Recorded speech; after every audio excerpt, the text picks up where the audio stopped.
Should LA Knight win the WWE Undisputed Universal Heavyweight Championship? And wow, that's a tongue. That's a mouthful, bro. That's a mouthful. Any other era, I would say yeah. This is like the exact same thing as Drew McIntyre. Like when Paul Heyman said to Drew McIntyre, even Roman Reigns said to Drew McIntyre, any other era, bro, you'd be the fucking man around here, but you're just in the era of Roman Reigns. And that's just like the sad truth. That's just a sad truth. That title is hostage until after Mania next year. All of us just have to accept it. I mean, there's like part of me that's like, man, I want him to hold it till September and like break Hulk Hogan just because he's so close. We will never, I'm not going to say never, but not in our lifetime on this earth. Everyone who watches right now, who's around my age, around, in our lifetime, we will not see another championship reign, world championship reign this long. It's just like the times we're in. Back then, it was easier, no internet. Like, Madison Square Garden shows every 30 days, whatever. Easy to hold the title for like 18 years or 8 years, whatever. It was 8 years, not 18. But way easier. But just like the generation, the time that we're in right now, not even just attention spans, but just the way it is. New people come, new people need a push. Like, it's just a completely different generation we're in. And it's sad. So I'm going to tell you what I think. I had different scenarios in my head of like how they should play this LA Knight match with Roman. And it's not even a decided thought, but like it's just like the thought I had right now. Whatever. It's gonna change, evolve. I didn't fully think it through. I just thought of it now. Have to say it now.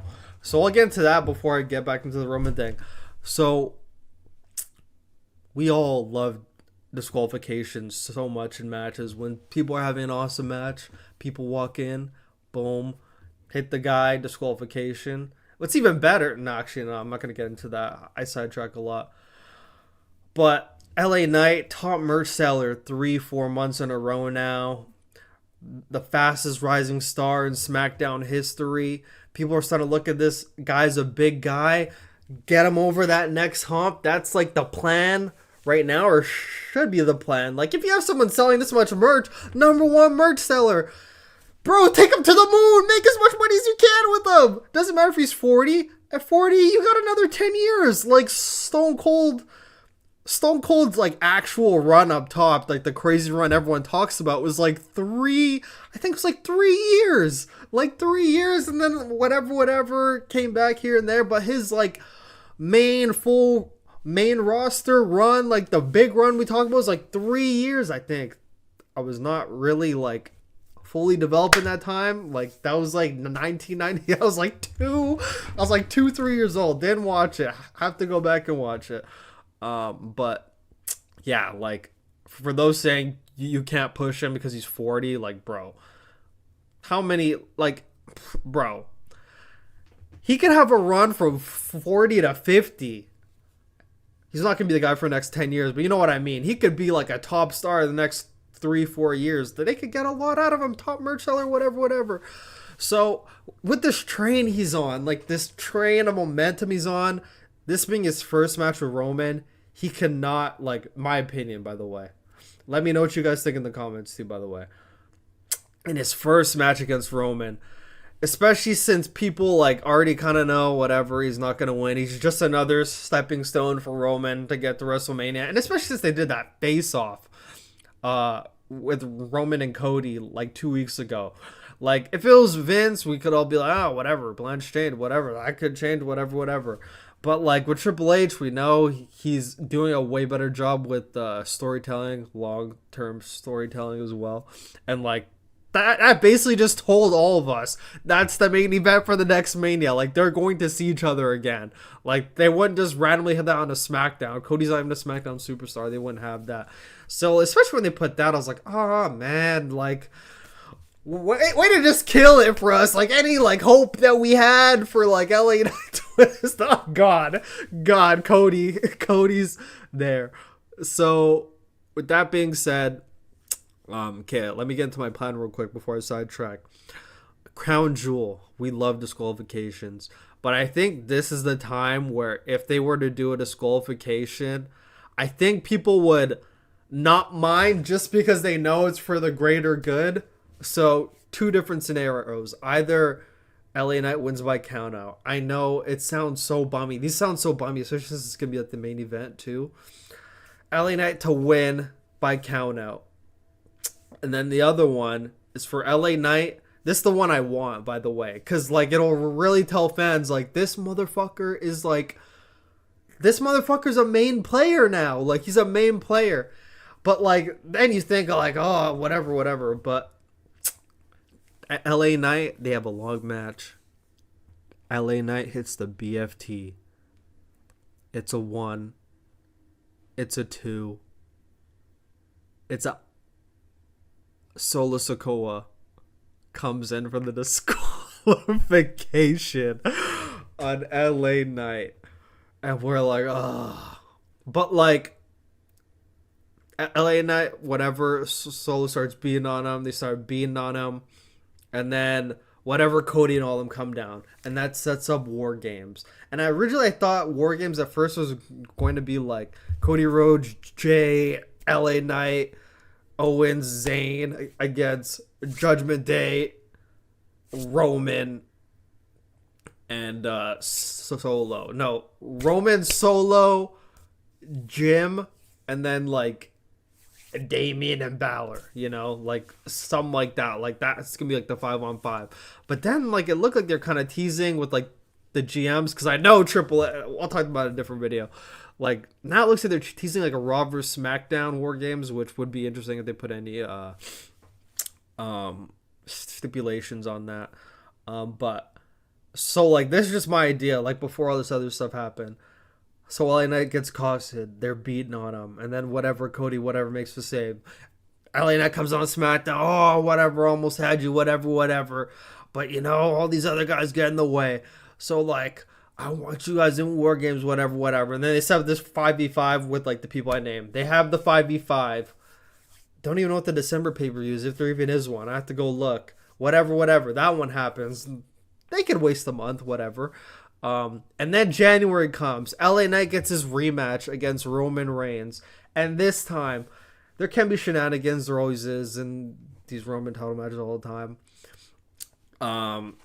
Even if it's just an eye poke, something, you know, whatever, anything. Roman Reigns spears him, gets the 1-2-3, finally beats him. And it's like, man, whatever. Fuck, we thought that was LA Knight's time. And then LA Knight shows up later in the Royal Rumble. So this means that this match will not be like the main event of the Royal Rumble. Royal Rumbles. LA Knight comes in, wins, and then like, so I also forgot to mention this. In like the War Games match, there's like some sort of like weird thing going on with LA Knight and Cody. So then LA Knight wins the Royal Rumble, and everyone's like, oh, he's going to challenge Roman. This is the part where I didn't think through, because I'm thinking, oh man, this might get Cody backlash, and they want Cody to be like a big babyface as possible. But like, I just feel like, so LA Knight wants Roman, but then Cody's like, I have to finish my story, whatever.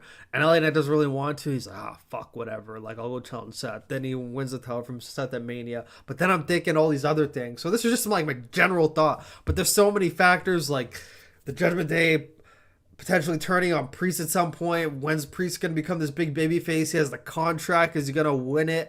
Ideally, like, he wins it before January. Then he, like, has it until Mania. LA Knight takes it from him, whatever. I don't know how they get there, but like it ends with LA Knight getting that title at Mania. They're probably not going to do that, but this is just like my thought. And then, yeah, but there's so many things. I have to see how it plays out with that briefcase and everything, and how like the Judgment Day, because it looks like Drew could be going in there, like so many things, which is nice. Thanks, Triple H, for actually giving us storylines to talk about. Awesome. But yeah, they just can't, like, point of the story, they just can't beat, in my opinion. I mean, they can, and they probably will. Like, they're probably going to, but I'm hopeful, you know, maybe, hopefully they find a way. But like, I know WWE also has this thing of just like making people fucking take it, you know, like, we want to do it this way, and this is the way we're gonna do it. Sorry guys, you know. So they probably are just going to pin him, but like in my eyes, like this would be the one time a disqualification or like whatever would be perfect, perfect for this. Especially since that Crown Jewel, maybe they're like, oh, we can actually fucking get away with it if we give him something good at the end. But like we got to keep LA Knight's trajectory going up, and this is another thing about LA Knight. The catchphrase is there, whatever. You can say what you want about his matches, whatever, personal opinion. But like also something he has to work on is like his back and forth in the ring. I've noticed it. Pretty sure a lot of people noticed it. Just not saying it. Like it's the same thing with Roman when he was going through like his big dog era. Really wanted him to like finally be that big baby face, but dude, just like he just needed more time, bro. He just needed that oomph. He wasn't getting that oomph, bro. They just weren't doing a good job with him at that point. And it's like you want something so bad for someone, but it's like, dude, they're just not doing you any favors. But like his back and forth promos. So like his promo with Roman like last week when Cena was in the background in the ring, I thought that was awesome. But like his back and forth like with Miz and like him, like even his thing with Paul Heyman on this last SmackDown, I'm like, it's one of those things where like you really like want it to be good, but like you're just like like I feel like he has to work on that, and you can even see sometimes in like those situations you can see like the wheels turning in his head. Like that's just something he has to work on to like make these promos memorable, because people are already making comparisons to Stone Cold and The Rock. Like at that point you might as well go full throttle, bro. You got to get people like, oh, like I remember when LA Knight said that in his promo, whatever. Like he just has to be like that person where when people go on the mic against them, everyone's like, oh shit, like you don't want that. That's where he needs to get to, and he's not there yet. And I really want him to get there. Like they could make him a top.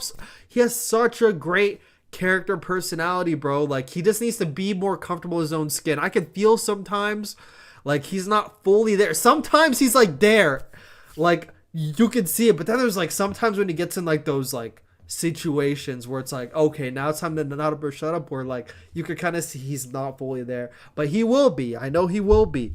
He needs to get there. Once he's there, bro, gravy. But yeah, they gotta do something with them. I was like thinking, whatever, they might end up like making him be the guy that takes the title off Logan Paul. Like I feel maybe Logan Paul might hold this U.S. championship like until next year's Mania, and people just want the title off him so bad, and they might make LA Knight be that person because they've already had like a fucking thing in the past. I hope not, but like they done a good job with the IC title, make it like a main title, but like I feel like LA Knight just has to be in like that top picture right now, just because of like the trajectory's on. Some people may find it as a downgrade, even though like if they do a good job with the US title, like it's not really like a downgrade. He's getting championship gold. He said he wants championship gold. But like I don't know, there's so much to like unpack for this. Let me know your thoughts in the comments. I really have to know what other people are thinking. But yeah, in conclusion, with like the Crown Jewel thing, yeah, we all know he's going to lose. All a matter of how are they going to protect LA Knight when he loses to Roman Reigns. I just hope for a DQ, but we'll see.